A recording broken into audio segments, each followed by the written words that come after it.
Hello again, everyone.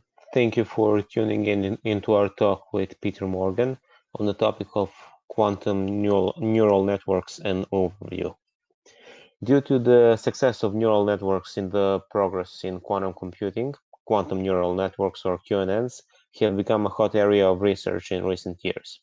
In this talk, we shall explore what QNNs are, take a brief look at one of the leading frameworks, and examine a few of the applications where QNNs are finding use. This is an overview talk, so don't worry, no in-depth knowledge of quantum computing or machine learning is required. Peter founded the consulting company Deep Learning Partnership in 2012 to carry out the mission of helping to deliver AI and quantum computing solutions to businesses. Peter, hello, and thank you so much for being here to talk with us. Hi, thanks, Stefan.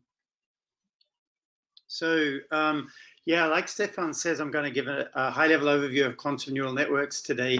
I think it's the last talk of the day, so hopefully, you'll get some value out of it. I'll make it available after as well, so you can go through a little more slowly if you need to. And I will just click on the next slide.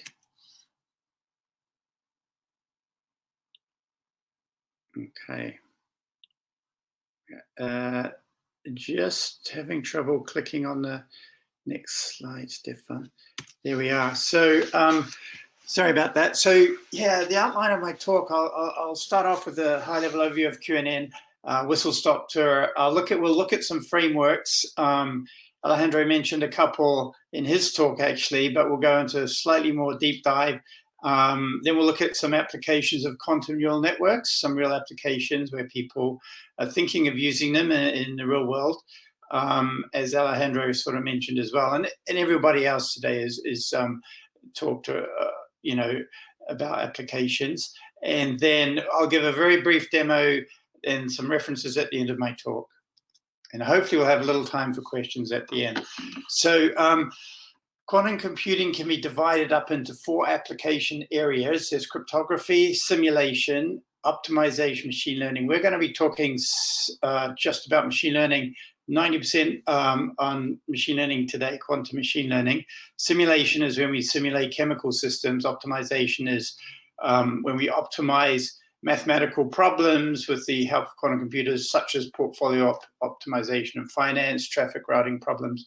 Cryptography is the one everyone's worried about because quantum computing will be able to can break all the classical encryption algorithms right now. So we are coming up with quantum encryption algorithms, or QKD. So not to worry too much. There's a way around that. But let's focus on machine learning, quantum machine learning today. So what is quantum machine learning? Well, it's actually the intersection of machine learning and quantum information processing. So quantum information processing is a field unto itself. You can do, a PhD. You can spend your whole career in it. It's a very rich theoretical subject, actually. Likewise with machine learning. So if we kind of try to put these together and find if there's any intersection or overlap, any common ground, that's known as the field of quantum machine learning. And so sort of the big picture is that we have neural networks, which are a subset of machine learning algorithms, which are a subset of artificial intelligence, the big field. Well, we can just stick a Q in front of all of those. So quantum neural networks is actually a subset of quantum machine learning, strictly speaking, although that distinction isn't always made. It's sort of quite early in the field right now, but we should really make that distinction. Then quantum AI is the bigger branch. So again, QNN is referred to as quantum machine learning, or can be. If you read the literature and you're interested to dive down a little bit, it's known as parameterized quantum circuits and variational quantum circuits. So you could come up with any of those 4 acronyms, QNN, QML, PQC, VQC, and they all pretty much mean the same thing today. So, this is just to sort of avoid any confusion going forward. Well, let's just focus on QNN. And we'll be using that terminology mostly today. So what is that really? Well, it's using quantum computers to help in the classical neural network processing, which is basically speeding up linear algebra. Hopefully the people viewing this talk have a background in ML. And then you know what I mean when I talk about linear algebra being, 99% of machine learning is basically matrix multiplication, okay? All the layers and the matrices between the layers, the vector transformation. So it's basically all linear algebra. So all we're doing is using quantum computers to speed up that process. That is quantum machine learning in a nutshell. Doesn't sound so glamorous anymore, which is good. I want to deflate this a little bit. It's, not this esoteric stuff. It's just, bread and butter. But the advantage is that quantum computing speeds up this, exponential speed ups. And we're still working on, how fast these speed ups are in various cases. We'll look at that in a little while. And it's hybrid quantum classical computing. It's not just a quantum computer sat on its own in a cold fridge in a room somewhere. It's actually, they have to be connected to a classical computer. And we've seen that today in several of the talks. And so they use a coprocessor architecture, CPU, QPU, and that is the real backbone of this whole setup. And so moving on to the quantum neural networks now, there's two main ones. There's Tensorflow Quantum from the group at Google. They spent about 2 years developing that and released it earlier this year. And then there is the Xanadu Penny Lane framework, which they open sourced a little earlier than Tensorflow Quantum, maybe 2 or 3 years ago now. And they're both great frameworks, but like any new field, there'll be several frameworks. And there are other ones too, which I have mentioned, but nowhere near as popular as these two. It's kind of like the TensorFlow PyTorch scenario, right? And, you've got a whole other bunch of classical machine learning frameworks like MXNet, CNTK, blah, blah, blah, like literally dozens. But these are the two main ones. And so let's drill down on TensorFlow Quantum today. Okay, I could have chosen Penny Lane, but we're doing TensorFlow Quantum today. So it's basically, like I said, it's a software framework for hybrid quantum classical machine learning using TensorFlow as the primary classical machine learning software or framework, okay? And it also uses a framework called Cirq in the back end. And we'll look at what that is as well. So we've got the classical machine learning, TensorFlow framework, and the quantum related. It's to do the quantum circuits is Cirq. So it's a hard job basically to integrate those, and this is what Google has spent the last two or 3 years doing, and they have done a pretty good job. And so this is what it does: fast prototyping, training, inference, testing of quantum models using quantum data itself. And it's also used to discover it helps us discover new quantum algorithms on NISQ devices or error-corrected quantum computers. So, we can sit down there with a pen and paper, the quantum information theorists, and come up with new quantum algorithms, but this will also help us to accelerate that process as well, frameworks like TensorFlow Quantum. Okay, so important stuff, really. And so it's a Python framework. It uses Cirq and TensorFlow, like I said. TensorFlow is by far and away the most popular ML framework. So it kind of gives TensorFlow Quantum a little bit of a head start, which is kind of why I'm focusing on it a little bit. TensorFlow is just by far and away, it has as many users or GitHub stars, however you want to measure the metric downloads, as all the other frameworks put together. So it's a bit of a no-brainer. And so Google, of course, are developing quantum computers. I'm not trying to take anything away from Penny Lane whatsoever. It's a great framework. So the TensorFlow Quantum works. It's tightly integrated with the Google hardware as well. And so Penny Lane might be more integrated with the Xanadu photonic quantum computers. Makes sense. So the first place you need to go is the tensorflow.org website /quantum. And we've all been on the TensorFlow.org website, or at least I hope we have if we're watching this presentation. It's the machine learning framework for TensorFlow, and /quantum will take us into TensorFlow Quantum, and you'll see tutorials, and it'll lead you to the GitHub website if you want to look at the code. And there's guidelines, documents, papers as well. So that's the place to go. Google also released a paper with some other co-authors, which they put on the archive in 2003, which is March of this year. That's another nice place to start, although, it's a little technical, so you need a little background in machine learning and quantum physics. And there's the Cirq repo right there. And so what does the stack look like? Well, we've got the familiar left-hand side, which is all the TensorFlow. I don't need to go over that really. You've got the Keras layer, TensorFlow layer, TensorFlow ops. So this is basically TensorFlow 2.0, right? And Google just released TensorFlow 2.4 last week, okay? So every month, month upon month since it was released, new features and functionality have gone into TensorFlow. That's what the stack looks like today. It runs on TPU, GPU, CPU, which is the classical hardware. And down on the right-hand side, we've got all the quantum frameworks. So we've all part of the stack, basically. So we've got the quantum data, the circuits, the TensorFlow quantum layers, differentiators, which is like automatic differentiation on quantum circuits, DFQ ops. So it's like classical always has an analogy in quantum. It's no different from frameworks. All the classical machine learning TensorFlow framework has its quantum analogy, but the trick is to integrate them together, and that's quite hard. And it's taken a lot of good engineers within Google quite a long time to do this, and but they have released it now. It's freely available to everyone to use. And there's Circ. That's down right next to the hardware layer, the QPU. Okay, so that's the framework. What does it look like in practice? Well, here's like a schematic. It's integrated. You've got your classical neural networks and your quantum neural networks, and they're connected together. This is a very high level schematic. Let's see what that looks like in practice. Probably not much better, but this is the quantum circuit is in the middle. The quantum neural network is composed, as all quantum circuits are, of gates. Initialize the states. Choose what problem we're going to try and solve. Come up with a circuit. That's where the kind of intelligent part comes, the practice. You have to know what you're doing in the quantum computing world, in the quantum machine learning world, to actually come up with a circuit like this, and then do the measurement, put the quantum system into a definite state, measure it, and then repeat, rinse and repeat, rinse and repeat, rinse and repeat.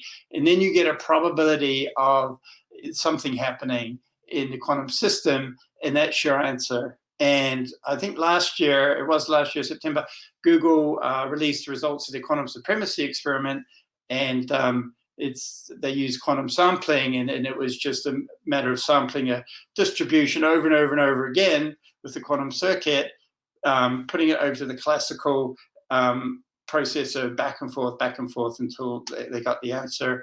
And they proved it was a speed up, quite considerable speed up over what a classical computer running on the same problem could do. But this, we're using neural networks this time, but it's a very similar principle. You got a classical quantum hybrid system with the quantum processor, classical processor, handing off between the two. And like in the diagram before, we can have many of those joined together, as many as we like, basically. So that's the framework, right? That's the framework. And we need to build, and we've heard many people saying 50, 100 qubits at the moment. How much useful stuff we can do. Basically, we can prototype a lot of stuff and kind of do a lot of proof of principles. So, it's all very valuable work. And so here is a sample of the code just to show you, it's real. We can sit down and code in Python. If we know Python, we can code a quantum circuit and a quantum machine learning, quantum neural network, system, and run it. And the example I've chosen is something called the variational quantum thermalizer, and I've given all the references at the end. And it's in the paper, and it's also in the tensorflow.org/quantum. There's a tutorial, I believe, on this as well. So you can go, I think this is where I got the code, actually. You go and have a look at real examples in real life. I mean, it feels esoteric, but it's not, right? It's like using TensorFlow on a classical CPU, GPU, TPU, but this time we're using TensorFlow Quantum with Circ backend running on a quantum hardware, on a quantum processor. So, I'm trying to deflate, the kind of ooh, wowie quantum stuff a little bit and bring it down to earth. It's basically an engineering system, engineering problems, engineering frameworks at this level. I mean, if you want to become a, quantum information theorist, be my guest, go and do a PhD, knock yourself out. But at the end of the day, we've got to build these systems out of real atoms, and just, put the code on GitHub and code, right? But so this talk is focused more on that side of stuff rather than the theory. But you're very welcome to look at all the papers on the archive on theory as well. So what have we got? We've got a ton of quantum machine learning or quantum neural network algorithms already. Alejandro touched on a lot in his talk, on a few, and in applications. So, depending on the application, the algorithm will depend on what we're trying to do. Are we trying to classify cats and dogs images? Then we use a quantum convolutional neural network, right? So if we've got time series data, can we do a speed up using a quantum recurrent neural network? Quantum GANs, quantum, stick a Q in front of all your favorite machine learning algorithms. I don't want to be too flippant here, but it's kind of true. And we've seen how to do that. You come up with a circuit, write the code and run it. And but to do that, you kind of have to understand a little bit about quantum physics and have some experience in quantum circuits. Okay, there's no real shortcut. You've got to put some time and effort in. Quantum support vector machines, quantum NLP, language processing, and more and on, right? And so here's more graph neural networks, quantum unsupervised, quantum machine learning, supervised reinforcement, all your favorite algorithms, integrated over into the quantum computing world. Okay, so let's look at some examples. So I've chosen 3, chemistry, physics, and biology. They seem like the most interesting to me, although there are many more. We saw at the beginning, remember the 4 different application areas. I've just chosen science. So what about chemistry? One of them there was simulating chemistry, and that's one Feynman said, nature isn't classical, damn it. If you want to make a simulation of nature, you better make it quantum mechanical. He was talking about building quantum computers back in 1981, as was David Deutsch and Benioff at IBM. So Feynman wasn't the only one thinking about this back in the late 70s, early 80s, but he's kind of the most famous guy. So he's the guy who always gets quoted. So basically, what are we trying to do? What is chemistry, right? Well, it's properties of atoms and molecules. That's chemistry. And so, we better be able to, plot the ground state energy and the dipole moments of small, simple molecules on a real quantum computer, say the IBM Q system, Rigetti, Google, whatever's available in the cloud. Amazon, Braket have just released a whole bunch of computers, IonQ, IonTrap quantum computer on their cloud. Microsoft Azure is going to do the same. And of course, we have IBM Q today and Rigetti we can log into. So that we better be able to, come up, plot these graphs, okay? So this is the hello world of chemistry. And lo and behold, there are papers, and I think, it's the paper 17, out there, hundreds of them now, where people are tackling these problems in chemistry. Now there's physics. What on earth can a quantum computer do and help us in physics? Well, basically, quantum computers can speed up processes, right? The analytical processes in chemistry and physics, biology, anything. This is the whole reason we're building quantum computers. We're not building them, because it's quantum. We're building them to help us speed up calculations in quantum in computations. So a great example in physics is CERN, the high energy physics experiments, the data, we get so much data from these experiments. And so can we use quantum computing, quantum machine learning to help speed up the analysis? The answer is yes, of course, or else I wouldn't be presenting it here. And I've given a reference there. At the end, you can look at the paper and it's quite beautiful, really. So they basically, the top is, we've been using classical machine learning algorithms for a while now, maybe 8-9 years, to analyze high energy data coming out of CERN and these particle collisions. I have a physics background, so I kind of like this stuff anyway. And then you know, we weren't using machine learning in my day when I was doing my PhD. We were using computation for sure, but now we're using classical. But the last couple of years, we've started to use quantum machine learning as well, which is beautiful, right? So we write everything in these tensors, and lo and behold, we get quantum speed up. It's a beautiful thing. And in biology, you wouldn't think biology, you know, big, messy, wet molecules like us. Well, sure, you know, caffeine is a biological molecule. And so, you know, again, we focus on the smaller molecules to begin with because we've only got 50 qubits or so order of magnitude to work on.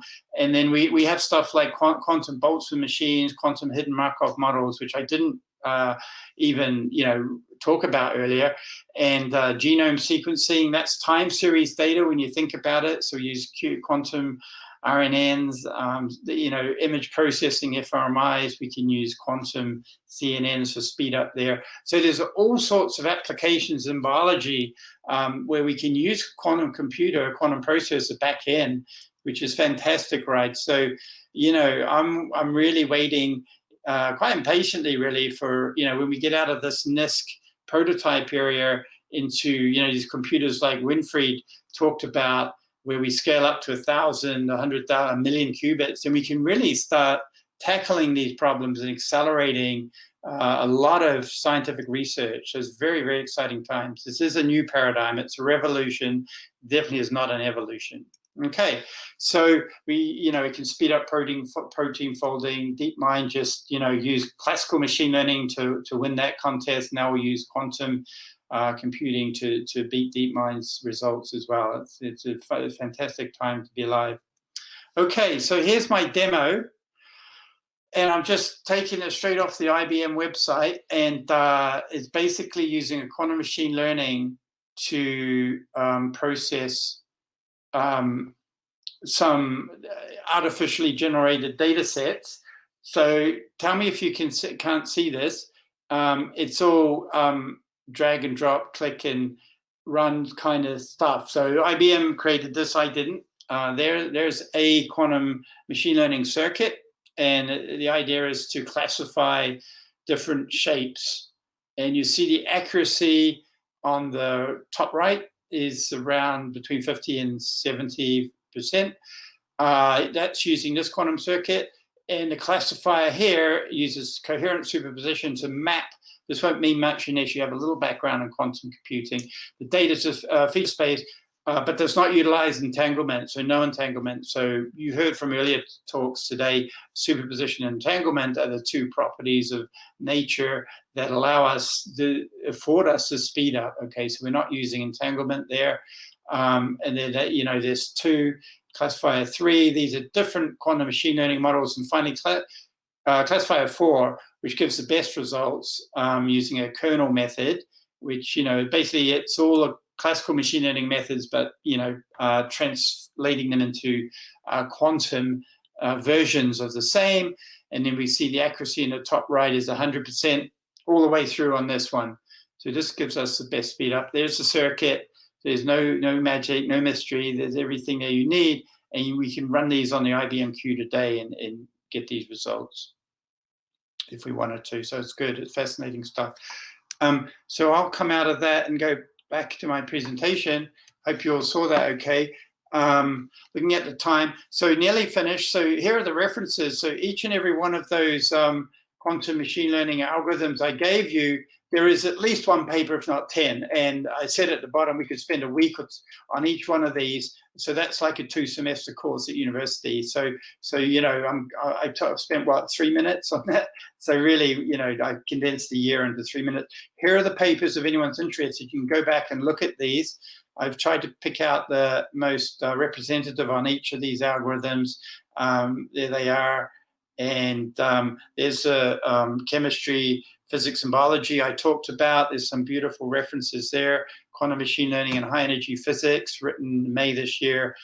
Quantum computing at the frontiers of biology, you know, biological sciences. I mean, probably none of you have even thought about this, and yet, you know, scientists have been writing papers and doing experiments for the last few years. It's incredible, really, the progress we've been making. So, but we're not there yet. We're under 100 qubits. We can't do much, but we can test, you know, a few of our hypotheses out in the meantime. Here's some further references, some classic quantum machine learning papers. There's the Penny Lane paper, a very recent Power of Data and Quantum Machine Learning, just released a couple of weeks ago. That's an exciting paper if anyone wants to read it.